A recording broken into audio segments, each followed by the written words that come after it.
has a shot at success. Thank you for the work you're doing, Nick. The second and the third thing that quickly want to wrap up is his passion to inspire young people such as you. Wherever he goes, his heart is for students like you, because he knows that students are the building block of this society. I want to acknowledge Dr. Gopal Reddy and his young dynamic director, President's son, Dr. Abhinav Reddy, and the CMR Group's leadership. In an institution like this, it's not just about education, it's a building block for Telangana, AP, all this southern India, all over India, and many of you would even go to different parts of the world to make a living. And so his heart is for young people such as us, because he believes in each of you there is tremendous potential to make a difference wherever you are. And finally, the third thing I want to tell you is his heart beats with the message of hope. Everybody say hope. There is always hope for a better tomorrow. There is always hope for a better version of yourself. So no matter what stream of academia you're in, no matter what you're studying, I want you to know that there is hope that is within you to make a difference, not just for your life and personal success, but for social impact as well. So ladies and gentlemen, we are proud Telangana people. We are folks with tremendous energies. We know we love our guests. So I want you to put your hands together and warmly welcome Mr. James Nicholas Vujicic. Thank you very much.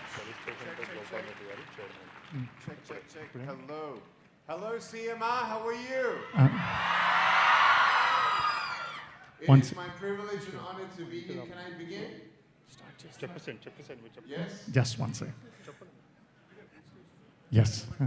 So now I will interrupt for a brief moment to invite our Honorable President for a small word of felicitation.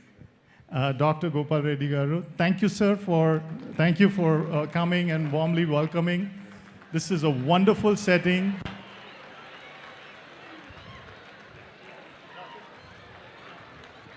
Mira, tell them. You go to the other side. Yeah.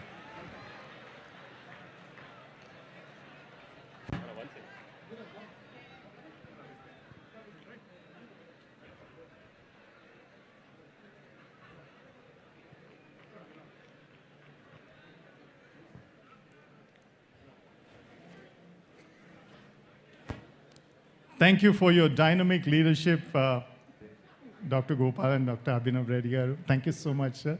And please silence your phones if you have, and let's give our undivided attention to our very own Mr. Vujicic. Hello, CMR. How are you? Good. I just want to tell you I love you very much. And if the sound people can turn me down a little bit, it's a little too loud. And I wanted to know if we have any photos of my family as well. I want to open up with a couple photos. First and foremost, I want to say that I love you and I'm very, very thankful to be in Hyderabad.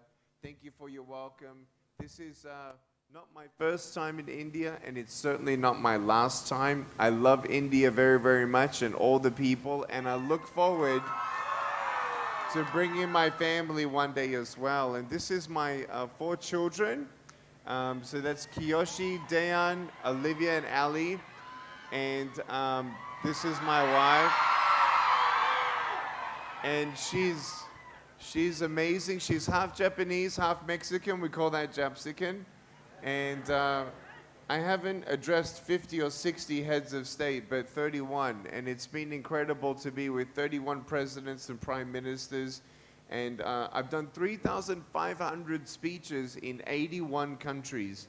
And it's been an incredible ride. I also understand that in many English textbooks all across India that you've seen me in inspiration and encouragement. And I'm just so thankful. Thank you, India, for welcoming me. And thank you for having me here in Hyderabad. I also want to acknowledge all the people and the friends that made it possible for me to come here.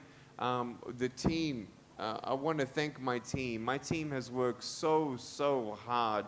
Can my team stand up? All my team that brought me here to India. It's been 3 days, 3 events. It's been absolutely incredible. Thank you very much. Appreciate it. For those of you who already know my story, I'm not going to repeat my story, but I do want to bring some inspiration and some points and principles for you to understand. You know, I really believe that we have decisions that we must make in our life. And one of the greatest decisions that I made for me was to get out of my full potential's way. I used to actually stand in my own way. I used to actually be my biggest bully. When I looked at myself in the mirror, I used to hear, you know, those little voices where you start talking to yourself and you cannot turn those voices off. Many voices in our mind are very negative. And it's one thing to ignore those voices in your head, but it's another thing to try stop that with your power and your positivity. But the best thing to do is actually stop those negative thoughts and replace it with positive thoughts. It's so hard to be positive when you're maybe not accepted by other people. It's so hard to be positive when you feel like other people are better off than you. You know, you look at everyone and some people, they look smarter than you, more good looking, more happy. And on social media, no one ever posts any posts of them crying or telling you how depressed they are. They only put on social media how good they look, their angle, their happiness. And I want you to know that a lot of that happiness is not actually real. Can you turn me down, please, a little bit? I'm too loud. Thank you. I'm barely even talking. And so thank you. And so in our life, we really need to understand that you need to take control. Can you repeat these words after me? Take control. Now, you can't take control of the things you cannot take control of, but you can change what you can change. And one of the greatest ways that I was realizing how to change the way I felt was to change what I felt I could think on. And so instead of focusing on what you don't have, instead of focusing on those negative things, when I was going through depression as a child, and even in 2021, I was going through depression. We all go through depression sometimes. We all go through ups and downs. You never arrive at your life. Sometimes you think, oh, when I get married, then I'm going to be happy. Not always. You need to talk to the married people. Some people, they say, oh, when I get a job, then everything's going to be okay. No, go talk to the people who have a job. Not everything's going to be okay. Sometimes they don't like their boss. Sometimes the stress is too much. Sometimes the world changes and it threatens their job. Some people say, well, if I can just make all the money in the world, then I'll be happy. I'm telling you, I've met a lot of people in my life and they have a lot of money and no happiness. It's the decisions that you need to make that come from the inside to be happy with where you are at in your life with what you have. It's not to say that money is bad. Money is good as long as you don't put money as your God or this pinnacle that, oh, I'm never going to be happy without money. I'm going to tell you, money comes and goes. I'm an entrepreneur. I have 4 companies. I have 40 employees and contractors, and money comes and goes. When you go through your difficult times, though, the greatest thing to do in your depression is 3 things. Write 10 things down that you are thankful for. And when you read through those 10 things that you're thankful for, you realize that you still can have an attitude of gratitude. To me, that is the greatest secret of success. Because to me, success is happiness. You can have things of this world, but if you're not happy, what's the point? And so what we must understand is being thankful for what we have. But when you do have that, really pursuing even deeper riches in that. For instance, there are 6 areas of life for me. I call it the grid of life. We have faith, family, fun, friends, finance, and fitness. When you look at all these areas of your life, if you have a tree and you don't water the tree dies. And when you look at family, my greatest joy is my family. I was even having dreams of my children last night. I can't wait to see my wife again. I can't hold her hand, but I can hold her heart. You don't need arms and legs to hold her heart. And I'm already the shortest one in the house, and I love my children so, so much. But do you know what the greatest, happiest family is? Is when they have a really good family. When they see mom and dad loving each other, respecting one another, forgiving one another, and being the best friends to each other that they can be. How do I pursue my wife? Well, let me tell you that many people, they wait to get married and then they realize, oh, marriage is hard work. You need to continue to make sure that your communication is good. So me and my wife, once a week, we go out on a date. And once a month, we ask each other 3 questions.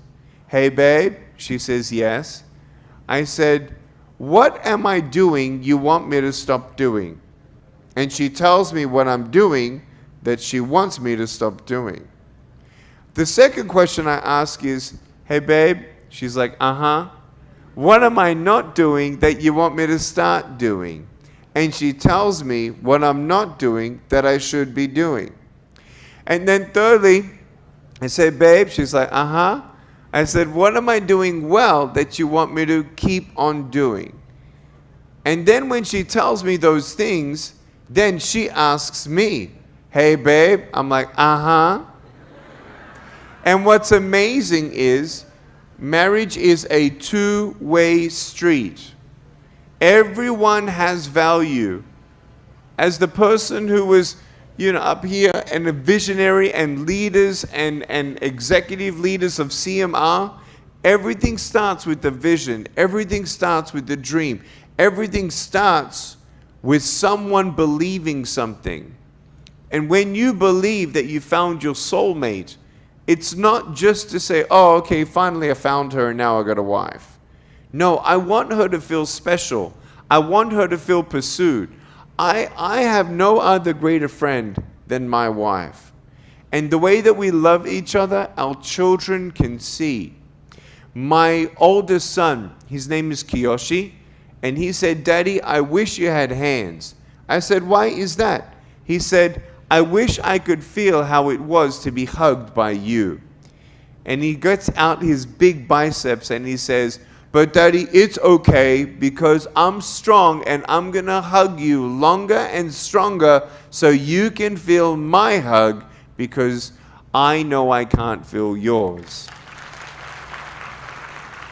We all know the saying where the glass is either half empty or half full. You can have an attitude of gratitude. But when you actually continue to become better and better and better, I never want to stop being a better human being. If I stop being a better human being, then the world, if we all did that, we've reached our full potential. There is so much full potential for us to reach. There are 70 million sex slaves in the world. There are 2 billion people in the world who have no food. We have to reach our full potential. We must dream together to bring solutions, bring more education, bring more opportunity and awareness that people with disabilities are not someone we should put to the side. Everyone has value and everyone has full potential. And to me, the way that we make the world a better place starts in this school. The way that we make the world a better place starts in our home. And I'll tell you, my son, he has a jewelry business.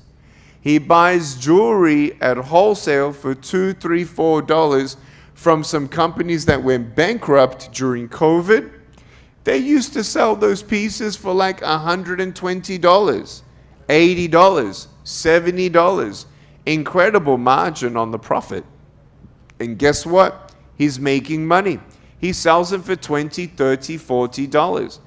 And what's amazing is he calls himself a thousandaire. A thousandaire, a multi-thousandaire. He now has $3,000 to his name, but this is the special thing why I share this with you. He has given away over $1,000 to the poor and needy, buying blankets for the homeless, food for the hungry, and helping the poor. Why? Because I told him so? No, that's not true. I didn't tell him that. He saw out of example his father reaching his full potential. He saw his father being generous. He saw his father understand that there are other people out there who need our help. My son is my legacy. Whether you have those children or not, some of you are very disabled by trying to please your parents. You can please your parents and do what you need to do. My parents wanted me to do business school, and I'm very, very glad that I did that. But I want you to also know that whether you have children or not, your legacy goes beyond children as well. It happens now. It goes beyond you right now if you engage in it. What do I mean? When you look at each other, you don't look at each other on the body or the clothes or the shoes or the hair. You must look at each other in the eyes. When you look at each other in the eyes, they say that the eyes are the window to your soul. And when you look at somebody in their eye, you can see if they're depressed. You can see, even by my body language today, I'm very, very tired. I don't feel well today. You can actually look at me and you can see that I'm struggling.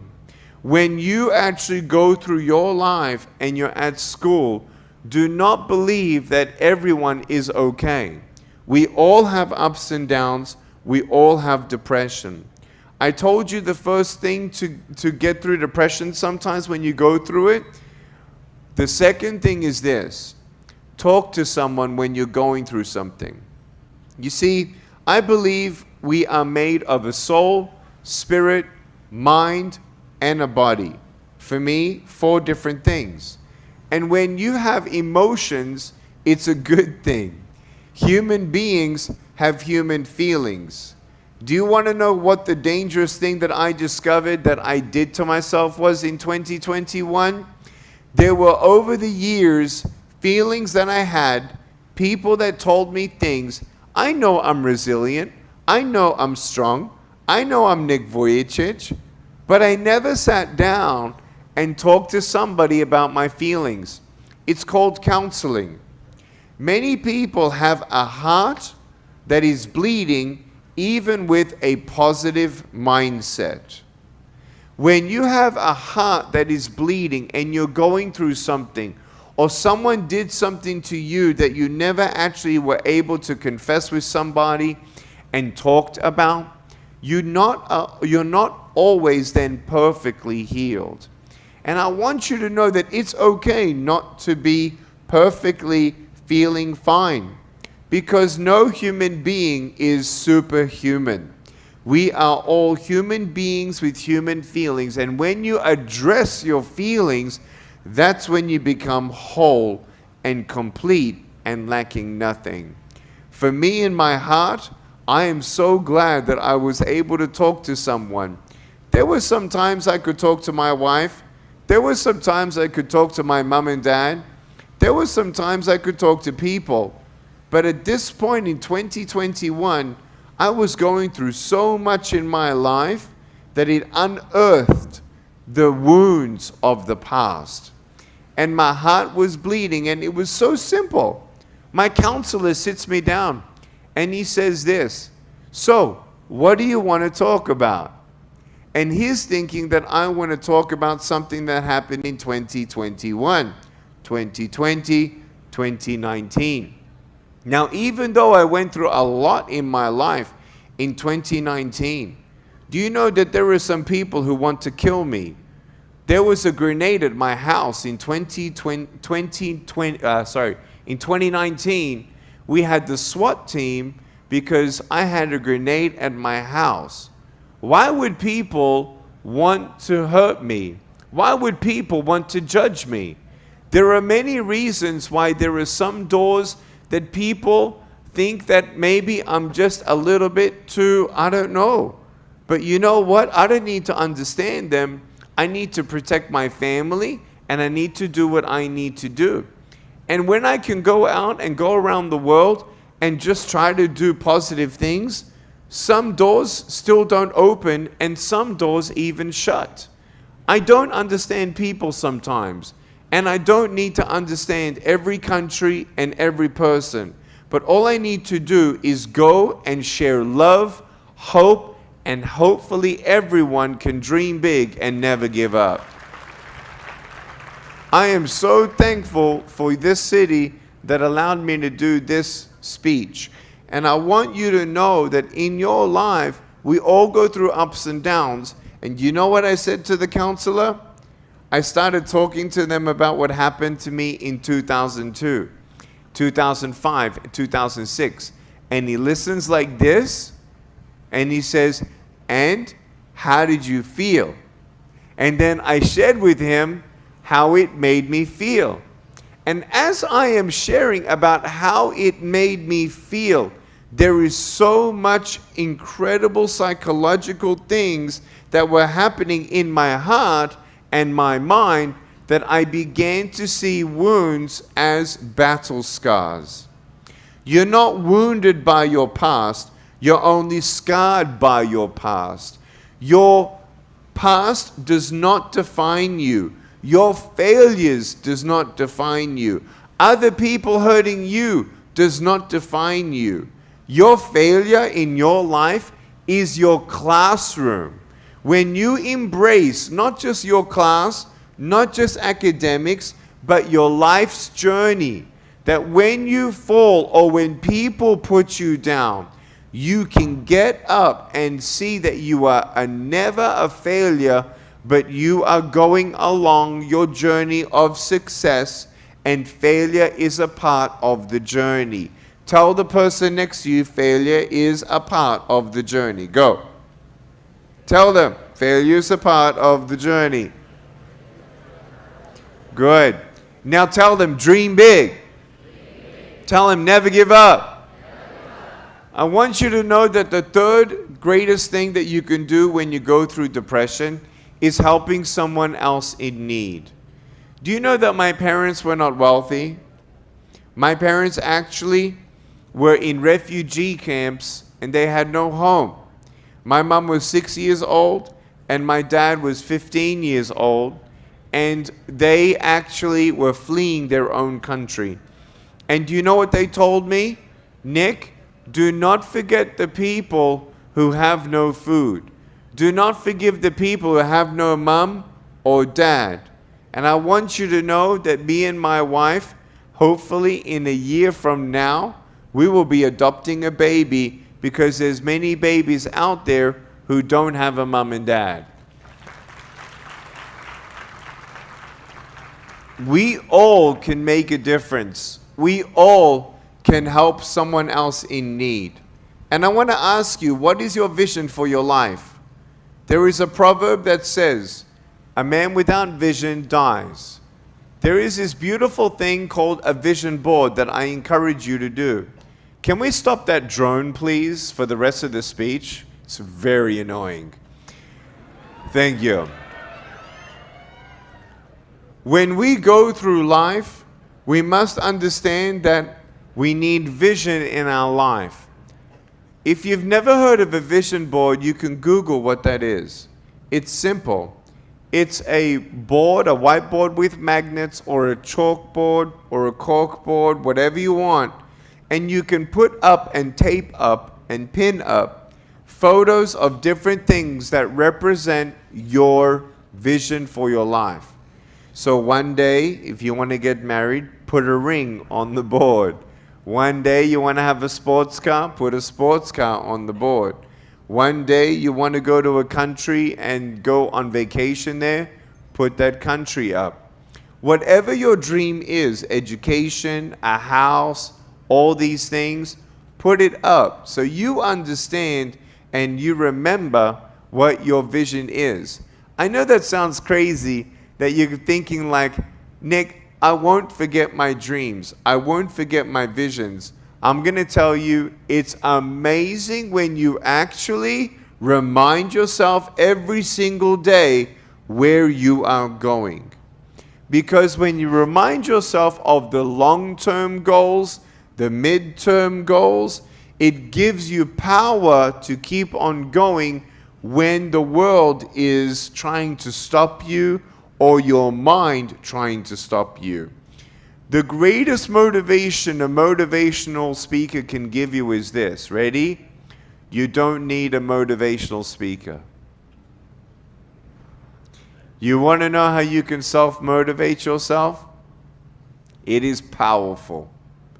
If you can adopt this one practice, you will reach your full potential. This is the first time I'm sharing this in India. Ready? Short-term goals are the most powerful discipline you will ever have. When you look at the grid of life in your family, in your friends, in your finance, in your fitness, in your fun, when you look at what you need to work on in your life, I want you to be challenged. I want you to write down tonight 12 short-term goals. Short-term goals that within about 40 to 60 days, you'll know if you've achieved it. Now, you have to try it, but do you know what's amazing? You may only achieve 4 or 5 of the 12 short-term goals. But every time you achieve it, cross it off. And when you cross it off, you realize that you are making progress. In 2020, I felt like I was a big ship. I was on a big ship that sank. A lot of people were struggling during 2020. I was struggling as well.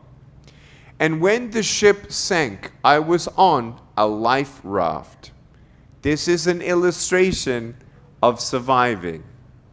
Now, many times we don't think about thriving, we think about surviving.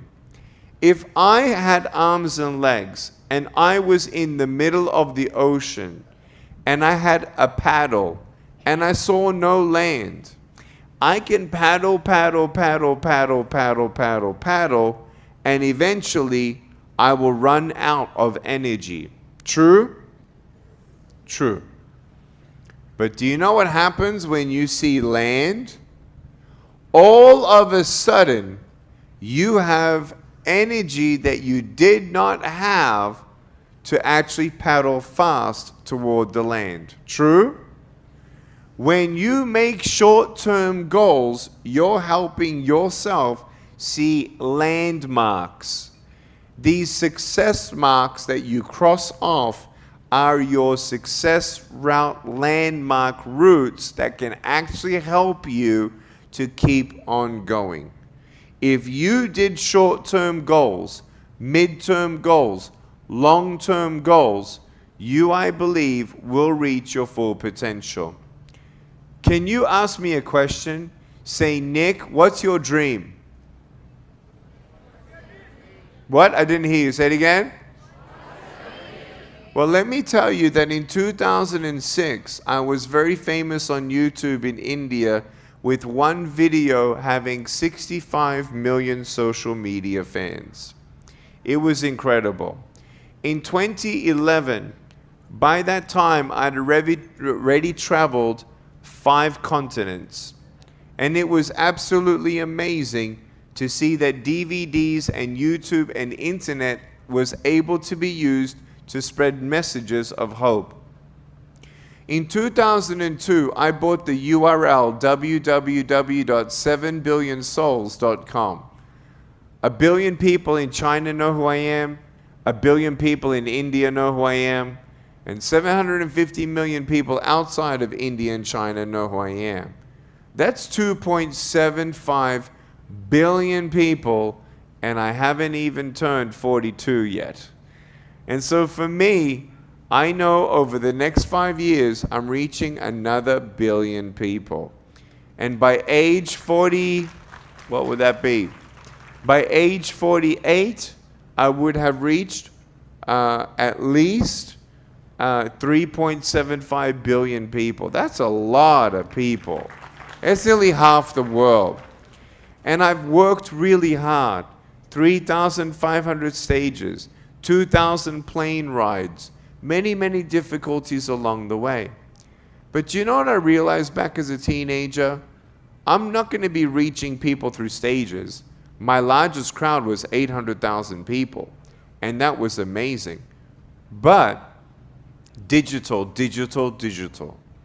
And so 2011, Google Translate was just released to the public. And it's AI generating engines that translate language and content. So I actually opened up 36 YouTube channels for 36 languages to record videos to reach 85% of the world. Guess what happened? I got 40,000 views per video on the 9th day. The goal was to get 1 million followers in 36 languages in 36 channels. On the 9th day, YouTube shut me down. I put in a lot of money to record these videos. I put a lot of money to actually translate my own videos, not using Google Translate because I didn't trust Google. I wanted my own software, and then YouTube shut me down. In 2013, I got an award from Facebook. I was the #1 Facebook page in the world. The most engaging, the most growing, viral, and numbered. Then in 2015, I started seeing that their numbers on Facebook started lying. Then I started seeing that they were capping me and restricting me. Then I started seeing that they made me need to make a boost and pay money to actually reach the people who followed me. I've been stuck at 10.9 million Facebook followers for about 10 years. I've been stuck with Instagram at 1.69 million people for about, I don't know, 5 years. I'm not complaining about Instagram and Facebook just to say something bad about them. But I'm sharing this with you because remember, I have a choice. I have a choice. Either to dream big and never give up, or play the victim card. And what I've done is this year, in 2024, I've made my own platform that's coming in April. I've made my own first-class video translation software. The software is called Multitude. And I believe that many people in India will find a job through Upwork. Have you heard of Upwork? Have you heard of Upwork, some of you? My company is going to be employing people in India. You watch. If you're bilingual, you can make $25 an hour If you know 4 or 5 languages, I'm looking for translators right now. You can apply for a job for my company for Multitude right now. $25 an hour is what we would pay you. And what are we doing? We're actually developing videos, translating it in the top 5 languages that are spoken in India. And guess what, India? I'm doing videos just for you. And it's all going to be here at the Nick V Network. So I want to announce this for you, that if you want to get out your phone now, we have had thousands of people in the last 3 days follow Nick V Network. Is that the one? Does that work? So feel free, because in a couple of months, I'm going to be giving you videos. I don't know when I'm coming back to India. You know that? I don't know if I'm coming back to India. I'd like to come back to India. I might die tomorrow. I would like to come back. But I don't know when I'm going to come back. It could be 10 years. And while I'm gone, whatever that looks like, I want to inspire you on the Nick V Network. And I'll do some announcements later on that. Don't worry about any other slides, but did you get that QR code? Good? Wonderful. So I want you to know that even in my own life, when I get bullied by big tech, when people stop something happening, for me, it's okay. I'm just going to reach my full potential. I'm going to do my best. Does that make sense? The last thing that people wanted me to talk about here was to CMR about drugs, about addictions. I want you to hear me very clearly. First and foremost, be careful with your addiction with technology. I'll tell you why. There are scientific papers that are coming out soon, being released by professors of Canada, to prove something pretty tragic.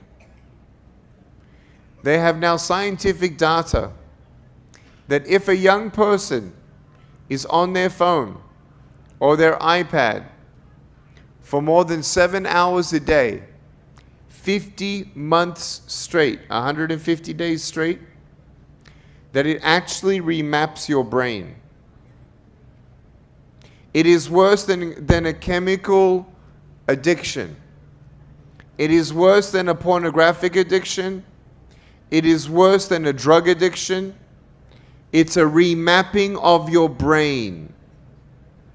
Be careful with how much you are on your technology, because once your brain is remapped, you cannot reverse it. As far as other addictions, I want you to understand that many things that control our lives and sometimes destroy our life doesn't start with something very big up front.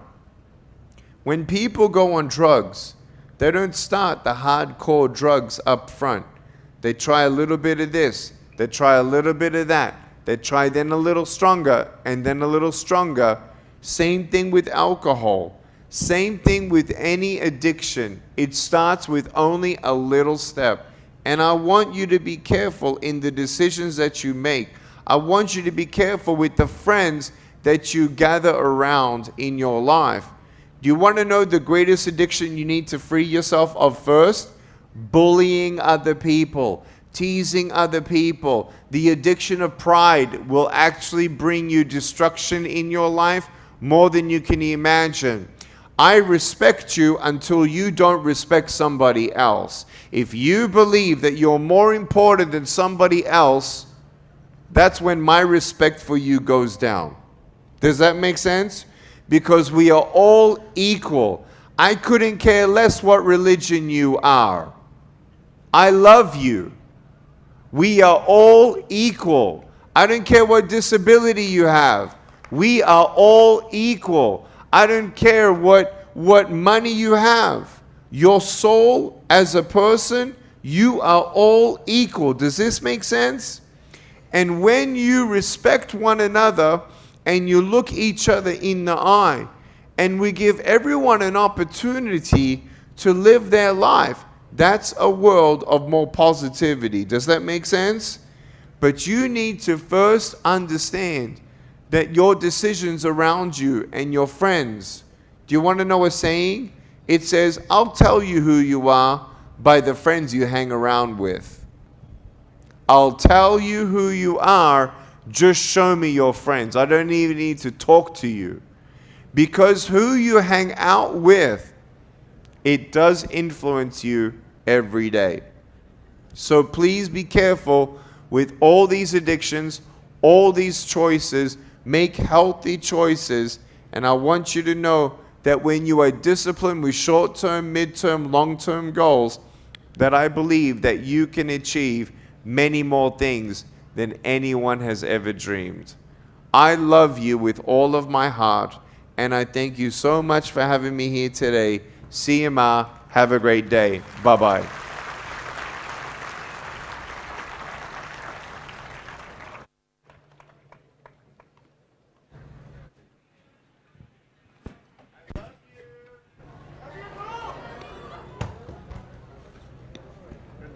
Let's take off the mic. We'll have 1 minute.